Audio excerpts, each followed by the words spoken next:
करते हैं अर्थात निकालते हैं निष्कर्षण विधि के द्वारा।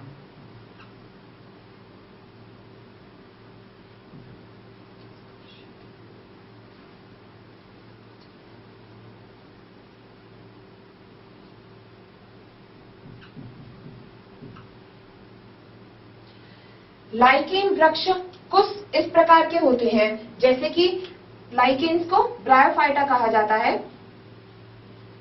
और यह प्रकृति में विद्यमान होते हैं। इनके द्वारा इस लाइकेन वृक्ष से लिटमस की प्राप्ति की जाती है। फिर लिटमस आसुत जल में यह मौव रंग देते हैं, जिसे नील शोण कहा जाता है। लिटमस को अगर आसुत जल में मिलाया जाए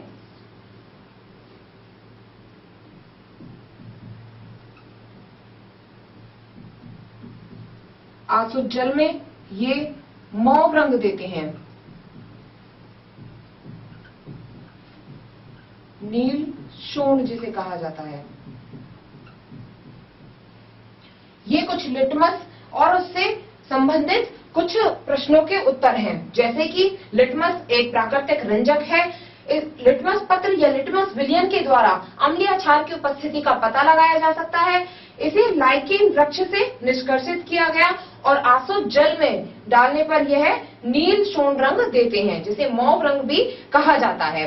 अब हम इसके द्वारा परीक्षण करें अम्लीय क्षार की उपस्थिति का पता लगाने का।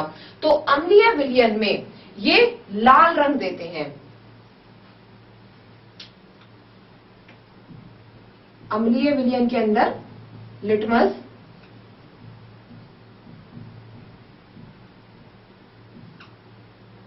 पत्र लाल रंग देते हैं तथा क्षारीय विलयन के अंदर ये नीला रंग देते हैं।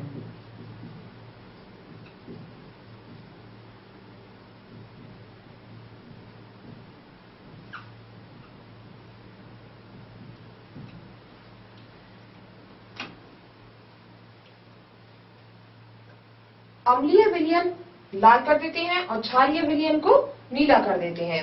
जैसे कि यह लाल लिटमस पत्र बनाते हैं, अम्लीय विलयन में यह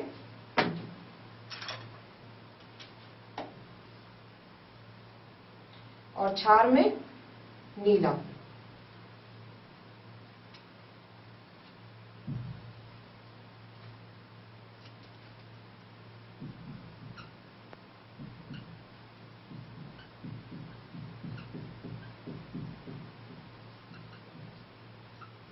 लाल लिटमस पत्र और नीला लिटमस पत्र।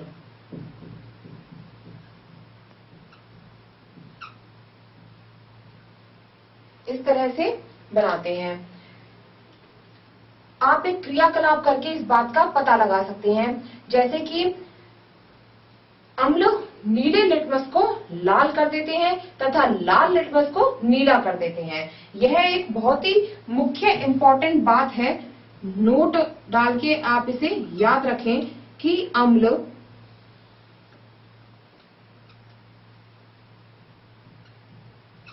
नीले लिटमस पत्र को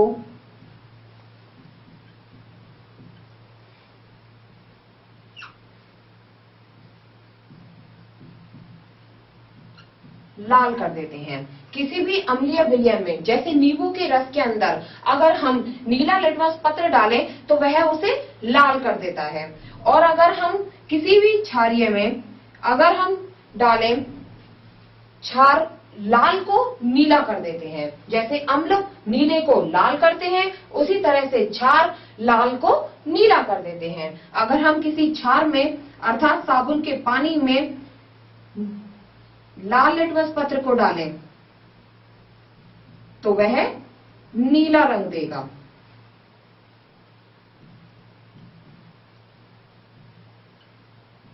तो यह बहुत ही इम्पोर्टेंट और याद रखी जाने वाली बात है, और कई बार पूछा जाता है, इसलिए इनमें कंफ्यूज ना हो। यह है कि अम्ल नीले लिटमस को लाल कर देते हैं और क्षार लाल लिटमस को नीला कर देते हैं।